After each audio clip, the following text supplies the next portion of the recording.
So I think we are all here now.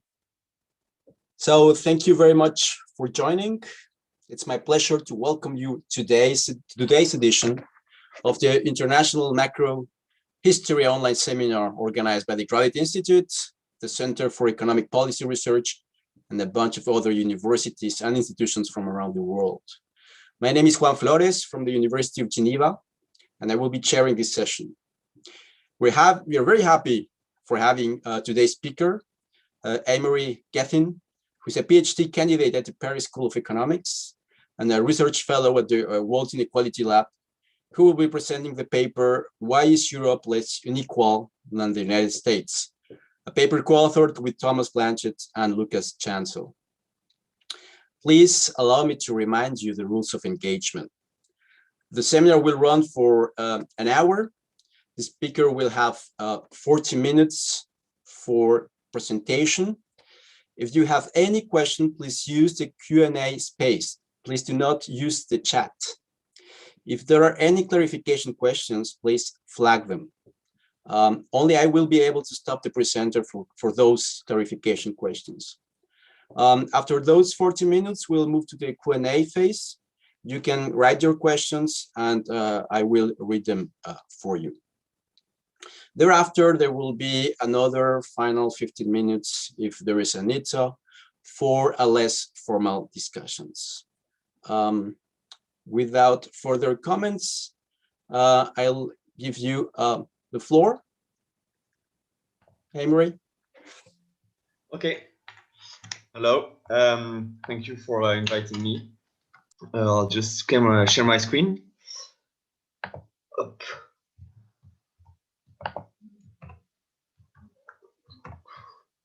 Okay, I think it's working.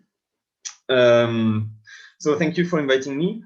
I'll present a paper we've been working on for quite a while now, 2 or even 3 years. Why is Europe less unequal than the United States? And so what do we do in this paper? Well, we ask how inequality has evolved in Europe in the past decade. And this seems like a somehow obvious question because unlike other parts of the world, there is a lot of data available on the distribution of income in Europe. And so why would we write a new paper on this topic, which has been already the subject of a lot of research? Well, not because there's little data, but rather because this data is really heterogeneous. It's scattered around a variety of sources, of providers. And so it makes it really hard to have a consistent, comparable picture of what's going on in Europe.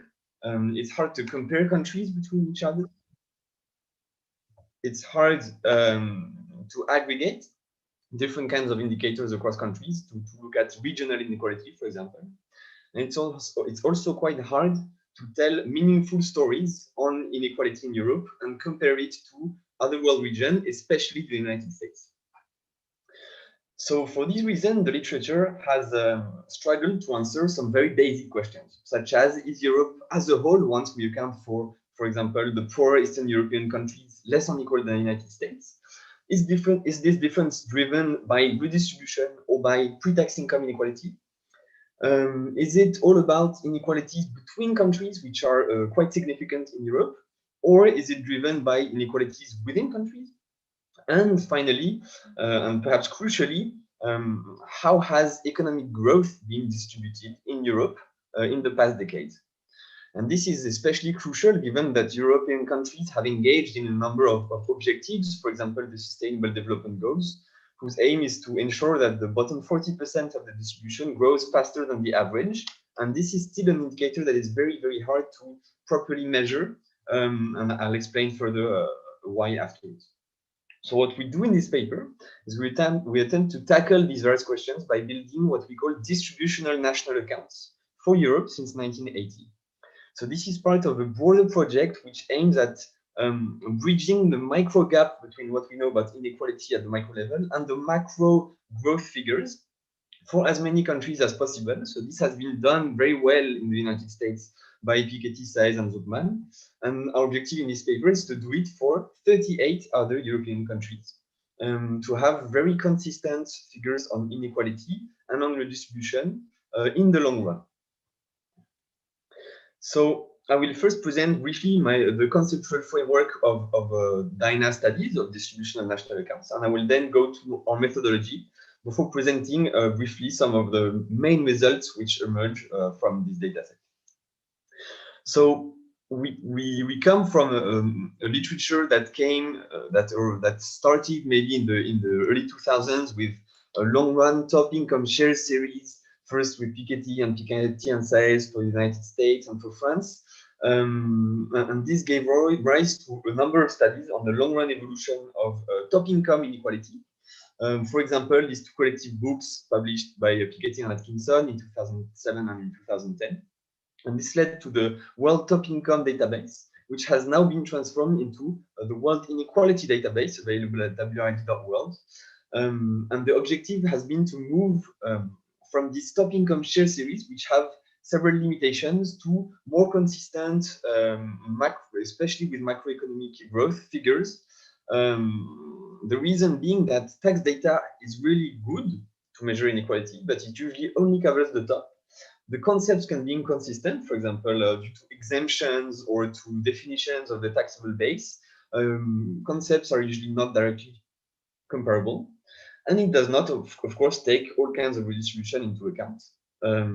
So the objective of the DINA project is to go beyond these limitations, to address those criticisms, and to have a set of guidelines to measure inequality in a way which is consistent internally, consistent with the United Nations system of national accounts, and that uses somehow a methodology that can be replicable and allow better comparisons across countries and over time. And so to do that, we combine all existing sources, so surveys which have been used traditionally in the inequality literature, tax data, and national accounts. And we distribute 100% of the national income. And so this paper is about doing that for 38 European countries since 1980. So to start with, we have to have a concept of income. And a lot of the literature using only surveys has thought about income as income declared by individual. But this income is not at all consistent with what we know about growth, about saying the US grew at 1% per year last year. Because people rely on GDP when they talk about macro growth, while they rely on household income when they talk about inequality. And our objective is to bridge this gap by distributing the entirety, not of GDP directly, but of a concept which is very close, but more meaningful in terms of inequality, which is net national income, which is gross domestic product, to which we remove capital depreciation, and we add net foreign income. So it corresponds to a comparable concept of all the income that accrues to the residents of a given country. And this includes, of course, reported income in the household sector. So dividends, interests, wages, all these components are, of course, included in that, as well as imputed rents, which are generally not included in surveys, but are also part of national income. It also includes income from the government. So the government directly perceives production taxes, and then it also perceives direct and indirect taxes. It provides transfers to the population, and it also spends a lot of money in government consumption, in, for example, health, in infrastructure, in the police. And all these things are part of net national income. Finally, national income also includes retained earnings, that is the income of corporations that does not accrue directly to the household sector. And which corresponds, so to, in national accounts terms, to the income that corporations keep once they have distributed all these all their profits to households, and once they have paid, of course, all the costs associated with producing output. And just to give you a very quick sense of what it means to distribute all these missing components, you can see on this graph the evolution of capital income in Europe since 1980, which is about 20% of national income. And you can see that in standard inequality statistics, we miss about half of it, because we are able to capture in surveys or tax data interests and dividends and the capital component of mixed income, so self-employment income. But we are missing these three components, which are imputed rents, so the rents that owner-occupiers indirectly perceive from living in the house that they own, retained earnings, which I just referred to, and of course the corporate income tax, which is not included in direct household income. Yet, it's important to stress that missing income is income. So it's not because this income is not directly perceived by households, by individuals, that we should not account for it when studying inequality. For one thing, the owners of corporations can choose between receiving dividends or, to some extent, they may have incentives to keep income in corporations. If, for example, they may have tax incentives to do so. And so corporations can choose to keep income, and this income still belongs to the owners of corporations. So in that respect, it's really meaningful to distribute it to individuals. Similarly, indirect taxes are eventually paid by consumers. Countries spend money in public health, and this accrues to individuals. So we need to account for all these forms of redistribution and taxes, which are generally not studied in inequality studies. So what we do is we try to distribute everything, and there's a lot of room for improvement. I need to stress that, because we do it still in a very imperfect, very simple way.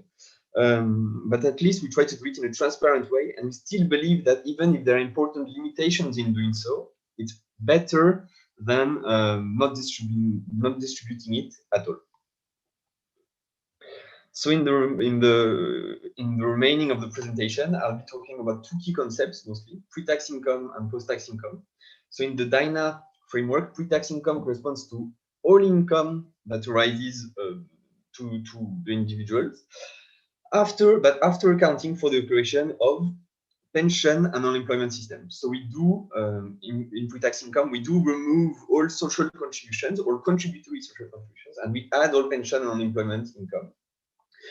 It's more or less similar to taxable income in many countries.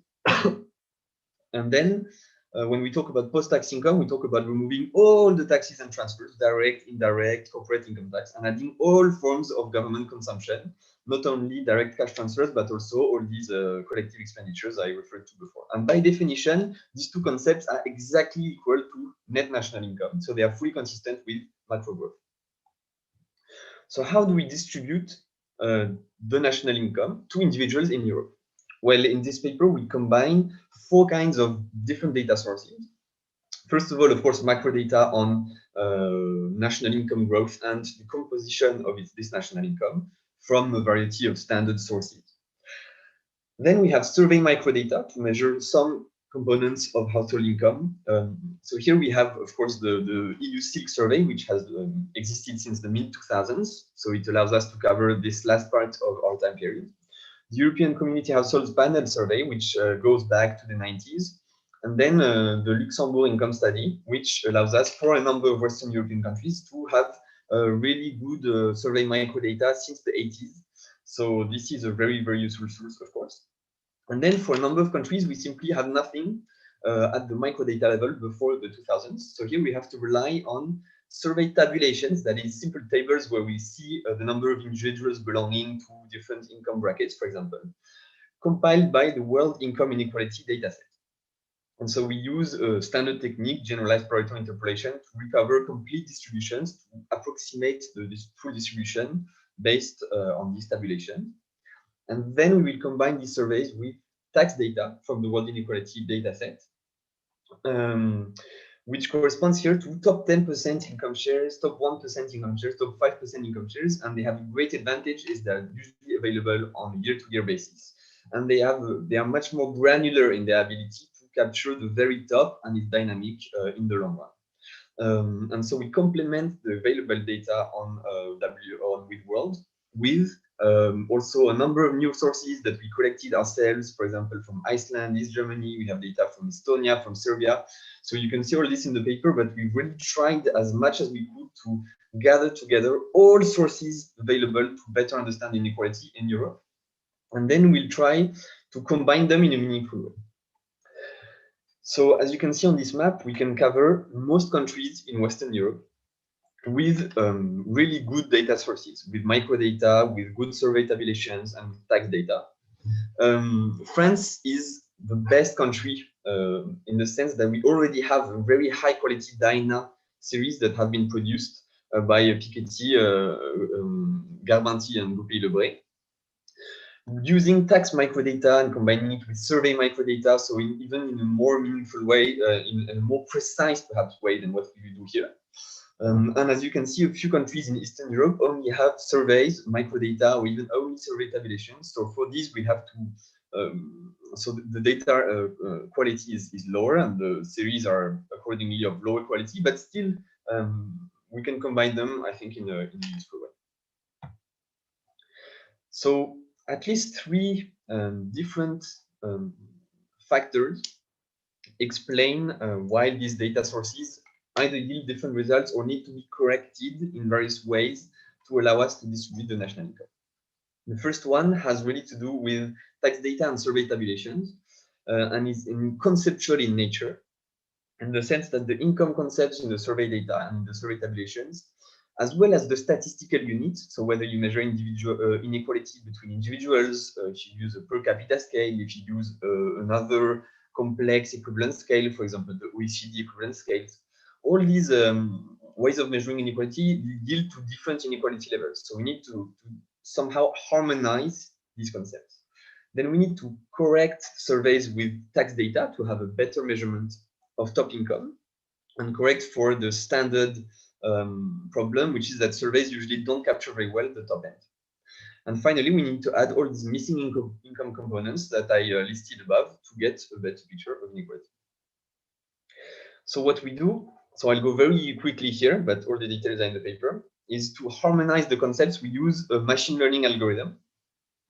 So just to get a sense, we have the survey tabulation. So we have the distribution, for example, of pre-tax income among households, and we have nothing else. So we have to impute, we have to predict a version of this tabulation, which is comparable to what we want, which is to have a pre-tax income per adult. And so to do that, we combine, so we can use, based on the survey microdata, we can compute all kinds of income concepts with all kinds of equivalent scales.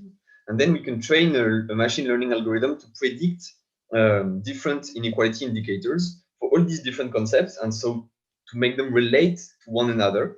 And based on that, we can somehow have a better, a more consistent, more harmonized income concept and equivalent scales across survey tabulations.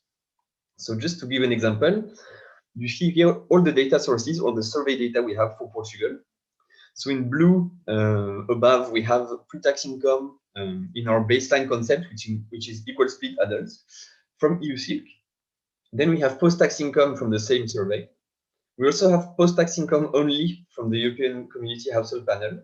And then we have somehow two other data points which are based on different equivalent scales and different and only for post-tax income. So we have to make a small correction for that in order to get our benchmark equivalent scale, which is per adult. And so we can predict based on our algorithm a top 10% share, which is corrected, which is harmonized, and this is what we get. The second part of our methodology consists in correcting surveys using tax data. So making sure that we can cover the bottom of the distribution with the survey data sources I just outlined, and then use the tax data at the top to have a more granular and more correct measure of top income inequality. And to do that, we use a methodology developed by Thomas Blanchet, Ignacio Flores, and Mark Morgan in a paper that they published in 2018.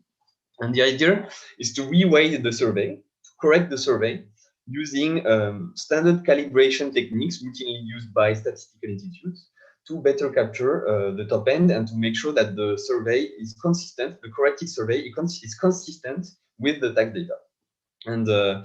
And so empirically, the extent of the reweighting will depend, of course, on to what extent the survey more or less captures accurately top income inequality. And because the correction varies across countries, this means that we will have more comparable inequality statistics, even when you consider not missing income, but only release household income inequality, we'll have a better measure of that because we correct surveys with tax data. And for example, in Sweden, correcting surveys using tax data almost makes no difference because surveys, especially EU-SILC, are already matched with tax data and corrected by the survey designers. By contrast, if we look at countries like Estonia or like Serbia, using tax data will lead to increasing inequality much more because the surveys are of much poorer quality. So this step is really crucial to have comparable inequality estimates across countries in Europe. Finally, we distribute incomes which are not captured in survey or tax data, but still are branch of net national income. So these include imputed rents, as I explained before. Imputed rents are recorded in EU Silk. So for EU Silk, it's quite simple. We simply add them to household income. And then for the survey tabulations, well, what we do is we simply match the distribution of imputed rents conditional on income. And so we add imputed rents like this. For example, the top 1% owns X% of imputed rents in EU Silk, and we just give this X% backwards to the distributions derived from the survey tabulation. Retained earnings. So the retained earnings of corporations belong to or accrue to those who own corporations. So we distribute retained earnings proportionally, accordingly, to stock ownership. And we can measure stock ownership from the HFCS survey run by the ECB. And so we can distribute retained earnings based on what we observe in terms of stock ownership, and then apply the same methodology to have inequality estimates that include retained earnings. For taxes on products and production, including mostly VAT, here, these taxes, we assume that they're paid proportionally to consumption, because consumers pay for these taxes. And so here we use another source again, which is the household budget survey, which collects data on consumption and income. So we can allocate these taxes based on this survey to individuals. Corporate income tax, similarly to retained earnings, are paid by those who own corporations. So we can again distribute them proportionally to undistributed profits. And finally, for in-kind transfers, so for collective government expenditures, we do something really simple, which probably needs to be refined for sure. But the reason we do that is mostly so that our estimates are really comparable with that of the US. So we can have a really better comparison between the two, which is also the main objective of this paper. And so we distribute public health as a lump sum way, so everybody gets a fixed amount in a given country. And all kinds of other expenditures, for example, police, infrastructure, we assume that they're distributed proportionally to pre-tax income. So in a distributional neutral way. So it does not change the level of inequality. It simply increases the income of people proportionally to the total of these non-health government collective transfers. Okay. And just to validate our methodology, so this looks all really complex, but to see to what extent we are able to really have a good estimates of inequality, we compared our series with those of two papers, so Garmentil 2017, Bozio 2018, who have done much more refined work on France using exhaustive tax microdata, combining it with surveys, really distributing every single national income component very precisely with great detail. And so we can compare this series to ours. And as you can see, the raw survey data series, so the gray line at the bottom, really leads to a very low and erratic series of inequality. So this is the top 10% share. And you can see above that our estimates, despite this low quality of survey data, and combining them with the tabulated tax data that we have, and adding all these missing national income components, we're able to get something which is really similar, really close to the estimates of these two much more refined papers. So this is good news for the quality of our estimates. Okay, so now I present the results from all this process. What do we get? What's new about what new can we learn from this in terms of the evolution of inequality in Europe and comparing Europe to the United States? So first, I'll present the evolution of pre-tax income inequality, and then I'll go to post-tax income inequality and to the impact of redistribution of taxes and transfers on inequality in France, in Europe, and the US. So to start with, let's just have a look at the top 10% income share across European countries. So on the x-axis, you have the top 10 share in 1980. On the y-axis, you have the top 10 share in 2017. So all countries on the left of the 45-degree line will have seen the top 10 share increase. All those on the right will have seen the top 10 share decrease. And as you can see, literally all countries in our data set are either on the left of the graph or really close to the 45-degree lines. So there's no country in Europe where inequality has significantly decreased. And in most countries, the top 10% share has increased quite significantly. And as you can see, there are a few where it has remained broadly stable, such as Iceland, Belgium, or France. So this is a really clear result. Inequality in Europe has increased in almost all countries, but it has increased at different speeds and much less than in the United States. So here what we do to have a picture of the long run evolution, we group countries into 3 regions for simplicity. One which is Western Europe. So it includes all countries except the Scandinavian countries and except Eastern European countries. And you can see that the top 10 share has risen from about 30% to almost 35% in the past 3 decades. And you can see that inequality has also increased in Northern Europe at about the same rhythm, but it's somehow started at a lower level. So inequality in Scandinavian countries is well known to be lower, but it seems to have increased more or less at the same speed in the long run, although there was a more sudden rise in the mid-1990s. And you can see that Eastern Europe was the region where inequality was historically the lowest, with the top 10% share only reaching 24%. But it's the region where inequality has risen most, especially during the 1990s, during the transition from communism to capitalism. So that Eastern European countries now are those where inequality is highest in Europe. But when you compare to the US, you can see that clearly inequality has risen less and was already lower than the 1980s. So this is pre-tax income inequality. And here we can plot, to have a better picture of what's going on throughout the distribution, we can plot the average annual income growth by percentile for pre-tax income. So here you can see that Eastern Europe is really the region where there's been a dramatic rise at the very, very top. So you see that the top 0.001% saw a growth rate of 10%, annual growth rate of 10% since 1980, while at the bottom, growth did not exceed 1% or was even close to 0 for the bottom percentile. Meanwhile, you can see that the US has really seen a very large rise in inequality, but so this inequality is also concentrated at the top. But one interesting difference, I think, is to see that the bottom percentiles in the US have really not grown at all, or almost declined. Once you go below the percentile 40, 35, you see a decline in income, which is really not the case at all of what we see in Northern Europe and Western Europe.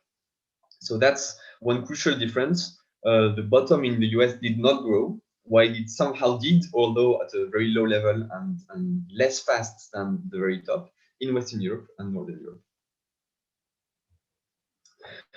So it's interesting to have a sort of region-wide picture of inequality, because one may wonder whether Europe as a whole, once we account for differences between countries, so if differences, for example, between Norway or Luxembourg, which are extremely rich, like the richest countries in Europe, and countries such as Bulgaria, such as Romania, which have much, much lower incomes.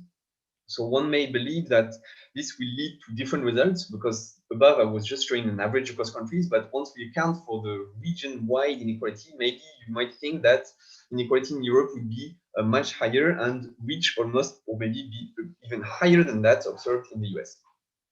And so this is shown in this graph, that spatial inequality in the US. So this graph shows inequality between countries in Europe and inequality between states in the US. And you can see that regional integration was always much higher in the US.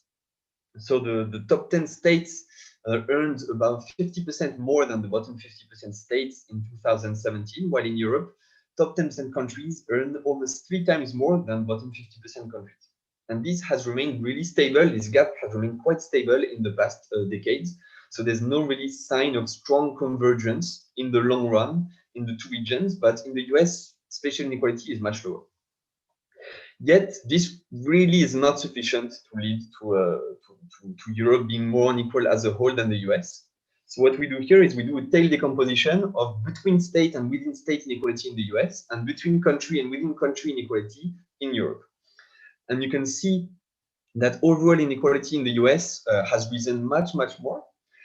But actually, in 1980, overall US inequality was almost perfectly equal to overall inequality in Europe. However, the tail index in the US rose from 45 to 1, or from 0.45 to 1, while in Europe it rose from 0.45 to below 0.6. And you can see that accounting for state inequalities in the US, so looking at the within state inequality component, we get a picture which is almost perfectly the same. So within state, between state inequality in the US accounts for almost 0%, so less than 1% of total inequality in the US is explained by inequality between states. And 99% is explained by inequality within US states. While in Europe, the picture is more nuanced, even though inequality within countries still explains the bulk of European-wide inequalities. So about 2/3 of European-wide inequalities can be accounted for by inequality within countries, and about 1/3, or a bit less than 1/3, can be explained by inequality between European countries. And if we combine all Europe distributions and we look at the distribution of income across our 38 European countries, then we get this growth incidence curve as before we did for every region.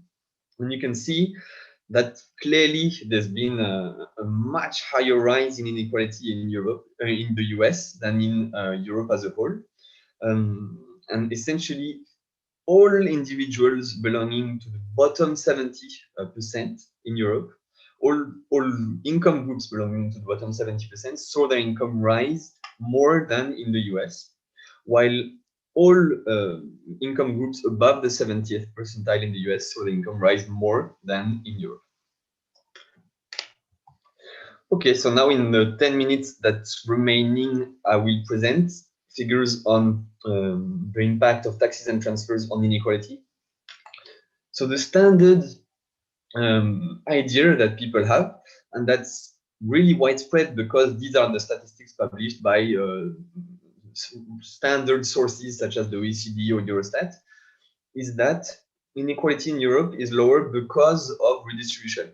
That the welfare states of Northern Europe or France redistribute a lot of income. They really benefit low-income groups, so that inequality would be low in these countries because of these welfare states. While in the US, the lower size of the welfare state and the fact that it would be supposedly less progressive would explain why inequality in the US is higher and why it has increased so much. Well, once we account for all these indirect taxes, for all these collective government expenditures, once we really go into the DINA framework and we try to make our series consistent with macro growth, then we see that this picture is somehow not so true. And so here we can plot, to start with, the share of total taxes, all taxes paid, so indirect taxes, consumption taxes, social contributions, the corporate income tax, all income and wealth taxes, and we can compare the share paid by income group in Eastern Europe, Western Northern Europe, and the US. So here, factor income corresponds to income before accounting for pension and unemployment. So really what some might call market income. So all the income that accrues to individuals before any kind of tax and transfer.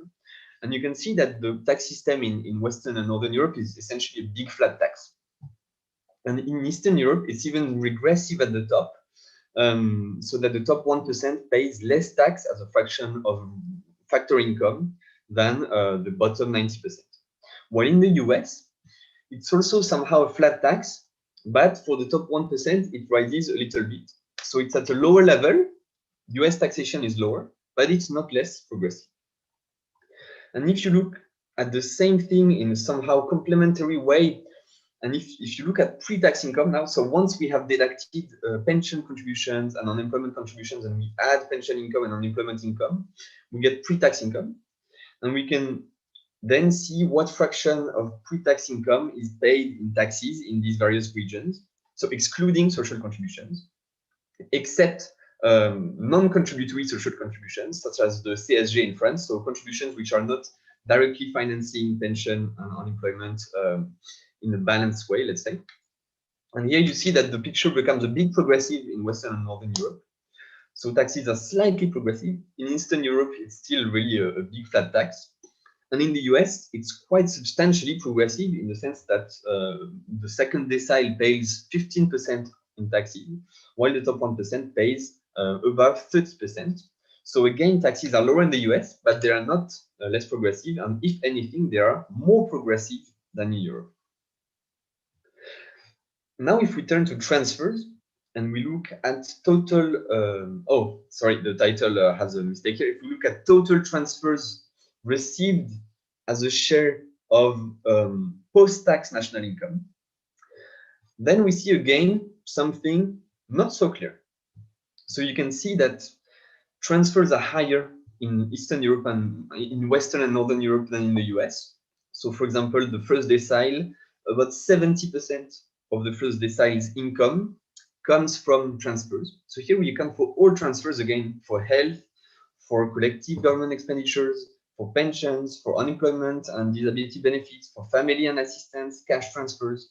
And here we can see that the profile is clearly progressive, but it's about as progressive in Western Europe as in the US. And it's slightly higher, which explains why bottom income groups receive a slightly higher share of their income in these transfers. So once we combine taxes and transfers, we can start by looking at proper measures of redistribution. And there are essentially two ways of doing so. The first way is to look at the percent of group income for various groups in the distribution, which are redistributed to this group. So for example, here, the first bar corresponds to the percent increase in income once we account for taxes and transfers for the bottom 50%. So in Western and Northern Europe, you can see that the bottom 50% income increases by 30% once we deduct all taxes paid by this group and we add all kinds of transfers to this group. And in the US, it reaches 55%. So transfers in the US are almost increase the income of the bottom 50% almost twice as much as in Western and Northern Europe. And you can see that the top 10%, on the other hand, unsurprisingly, has a lower post-tax income than its pre-tax income.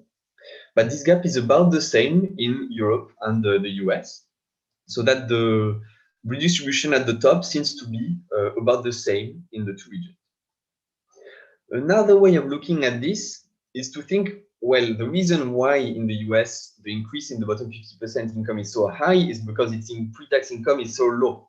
So the first measure I presented is somehow endogenous to inequality, because if you have very, very high inequality, people at the bottom with very, very low income, then it's very easy to increase the income. So a better way, or a complementary way, I think, of presenting figures on redistribution is to look at the share of national income, which is redistributed from one group to the other. And here, this is what we plot for, again, these three main groups that we have. And you can see that about 6% of national income accrues to the bottom 50% in Western and Northern Europe. And it's almost exactly the same in the US. And if you look at the top 10%, you see that it's higher in the US, so that about 8% of national income is taken from the top 10% and redistributed to the middle class and the bottom 50%. While in Western and Northern Europe, it's about 6% of national income that is taken and given essentially to the bottom 50%. And this graph is also interesting because it shows that the middle class, the middle 40%, see the income increase slightly. The 2% of national income is given to them in the US, while in Europe, their share remains about the same. So to conclude with this analysis of redistribution, the question is, why are results so dramatically different from this very, very widely accepted, in some sense, commonly agreed upon fact that inequality in the US is higher not because of pre-tax income, but because of redistribution. So to understand this paradox and why our findings go completely against this, commonly accepted view, we have to look at the steps of going from surveys to dynamic. And you can see here at the left, so we plot the Gini coefficient, but we could plot any kind of other indicator. You can see that if we just take survey data, and we compare the Gini coefficient in the US and Northern Europe, we can see that factor income inequality is about the same based on survey data between these two regions. And then if we take post-tax income from survey data using the standard survey-based post-tax income measure, then inequality decreases more in Northern Europe. So this fits with the commonly accepted view.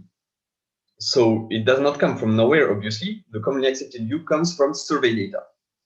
But once we account for tax data and for all missing income components, and we get this second panel here, we see that it's really completely different. We see that the Gini coefficient increases a lot in the US. It goes from just above 50 to above 60.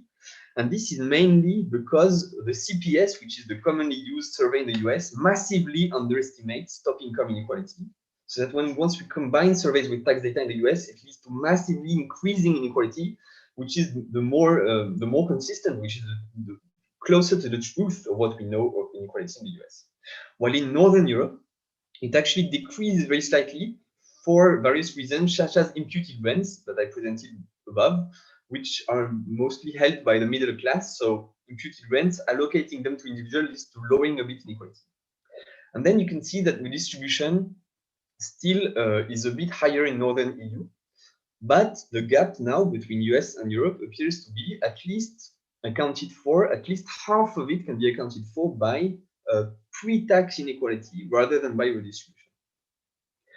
Finally, if we focus on some other measure, so one might think that the problem comes from the fact that we are not that we are measuring pensions sometimes, and sometimes we are not. And so one might argue that we should account for pension or not.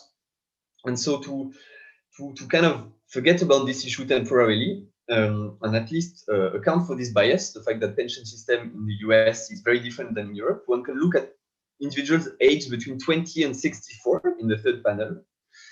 And then if we do so, then we see that the picture gets again quite different, and that clearly 91% this time of the US-EU gap can be accounted for by pre-tax differences in inequality, while only a minor fraction, only about a tenth of the gap, can be accounted for by the fact that taxes and transfers redistribute slightly more in Northern Europe.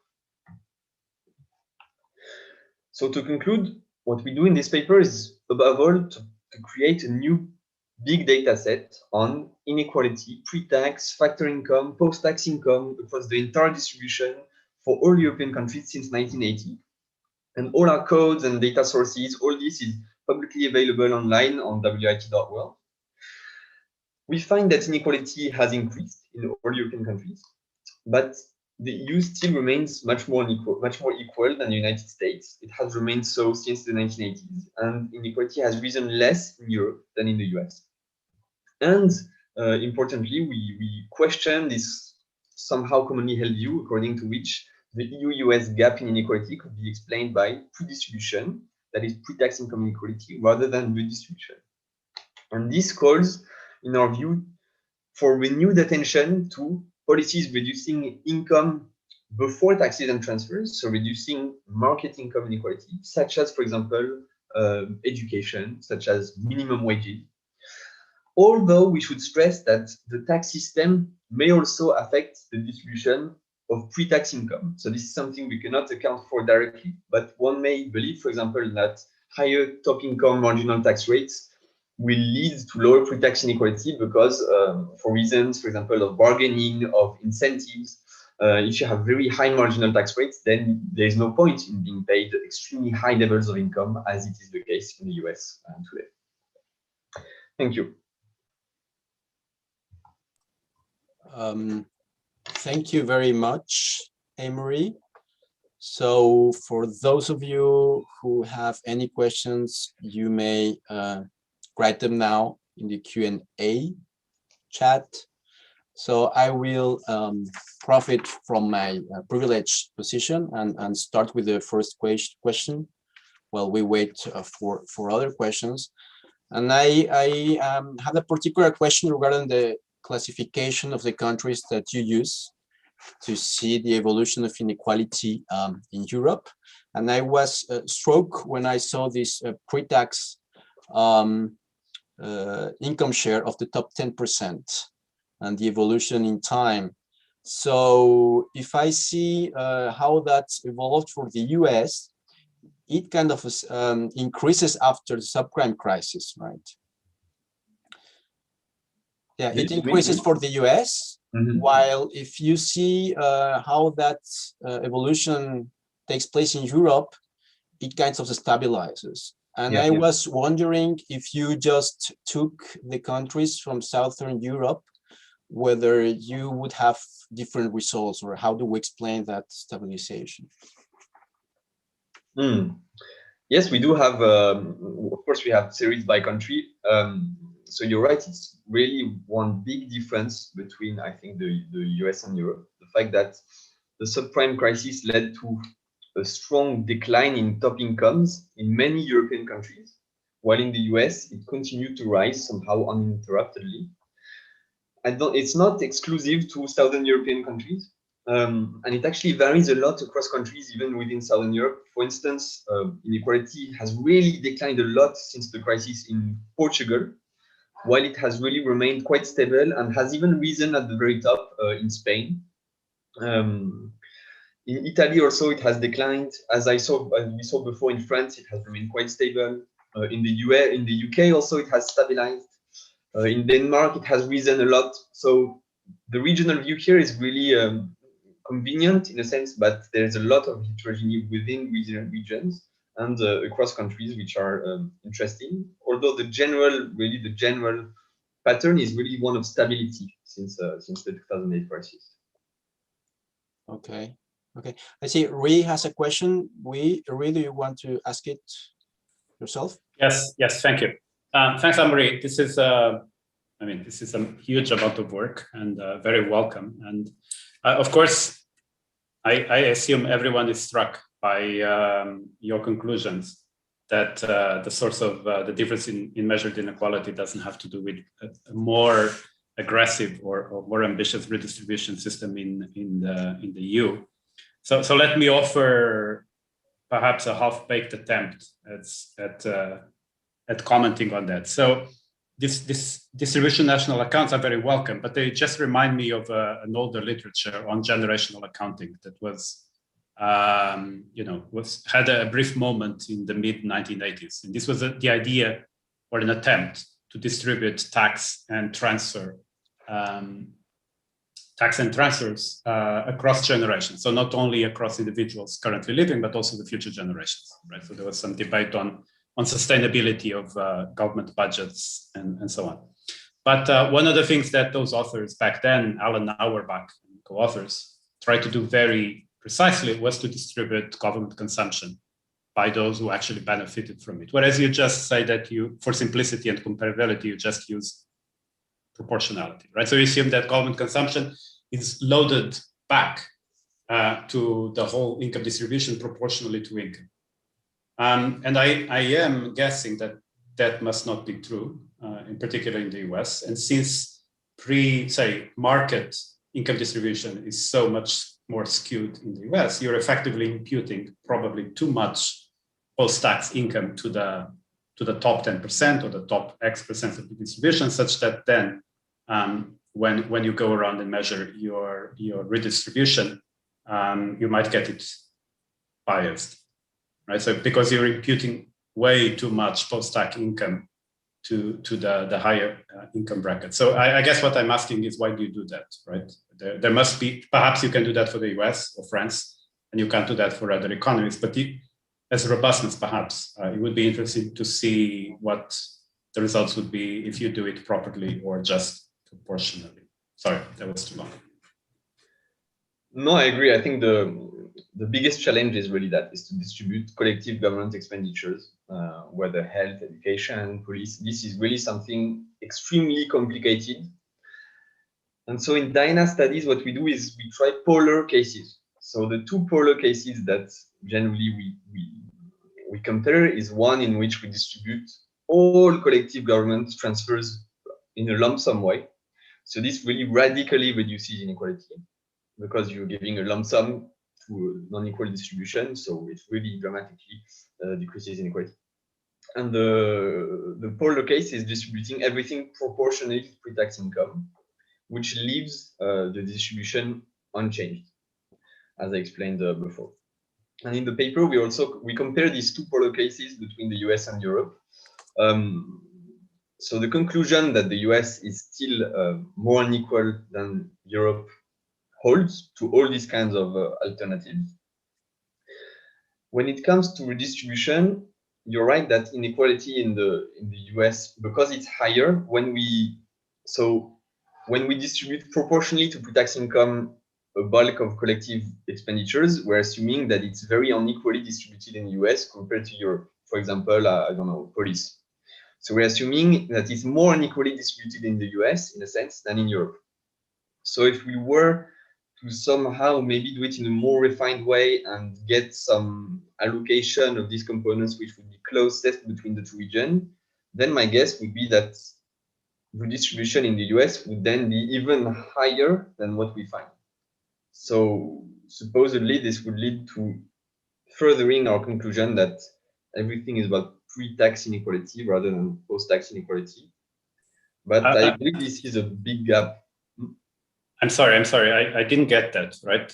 So if you were to rather, my prior is that you're actually overstating post-tax income in the high bracket, not understating it, right? So you're allocating too much of government spending to the high tax bracket. And so that means that this always makes redistribution look bigger.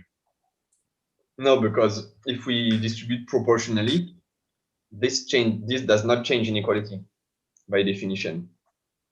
No, so, I know. So police and defense and all this does not change our distribution.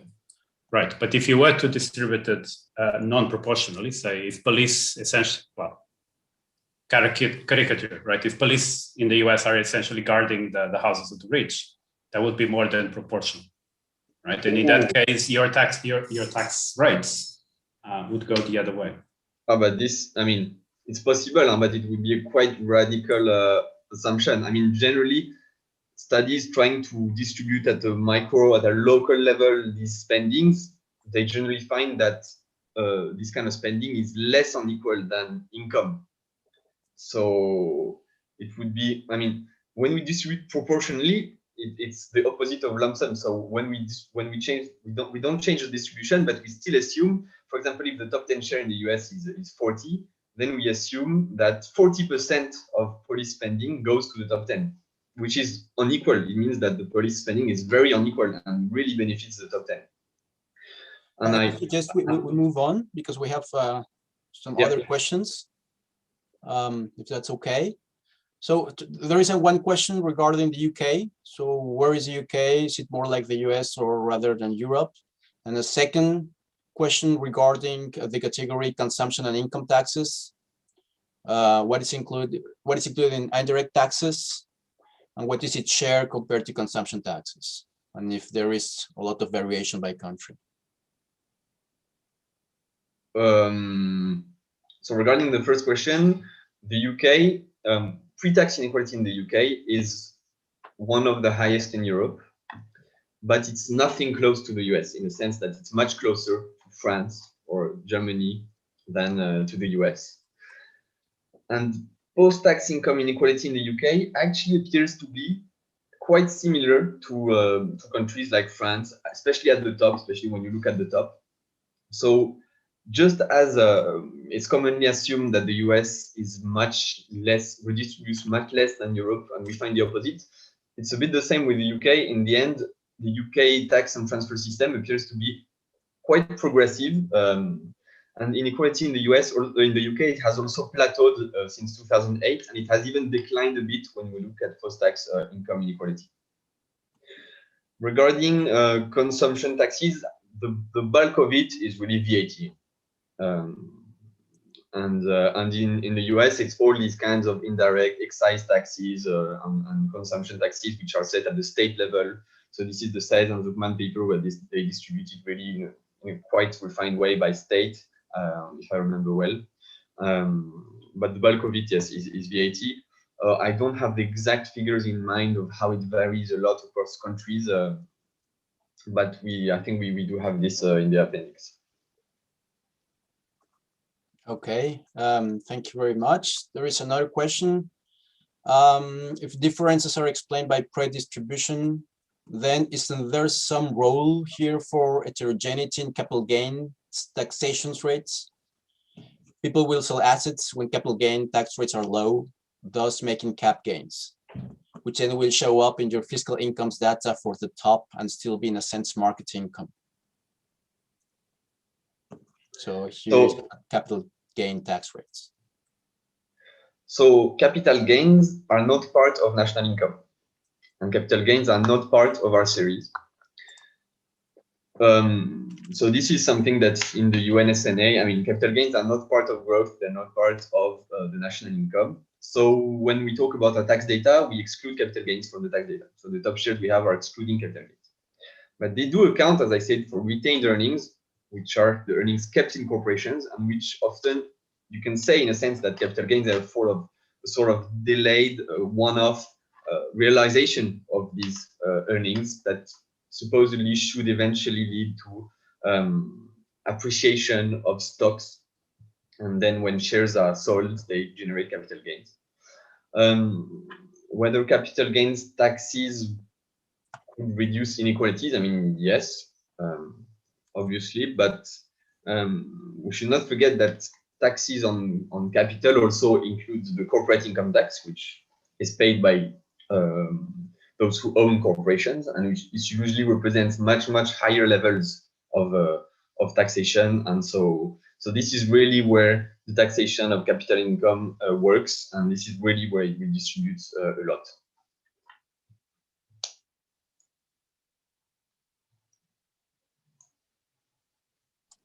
I don't see more questions now in the chat, in the Q&A.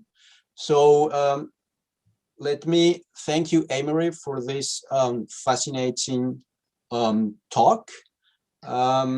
And allow me to remind you that next week we have the next seminar. It's going to be Olivia Cominotti, Tito Albers, and Kim Osterling, who will speak about selective default risk, evidence from the German default of the 1930s. So you're all mostly welcome. We will now proceed to the 15 minutes more informal Q&A. So for those of you who want to stay, you're mostly welcome. And for the rest, thank you very much for joining us. Thank you. So, Amory, I have another question.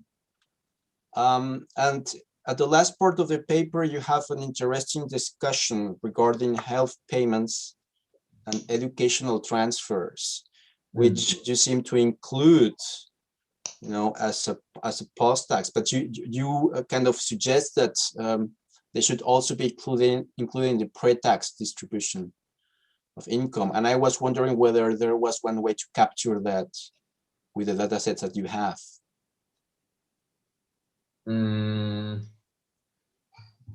Well, I'm not sure I understand including education in pre-tax income.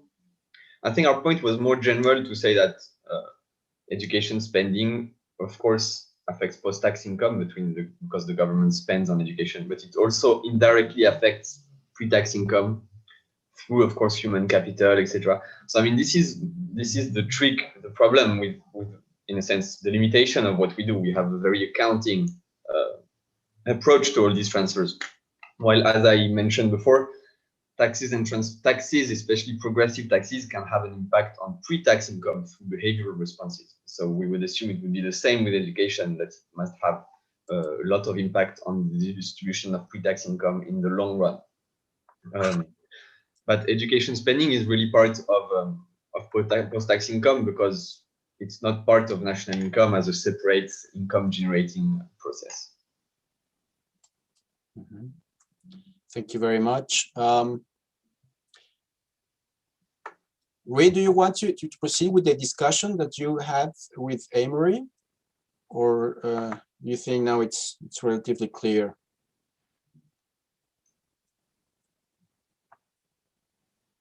No, I don't see anything.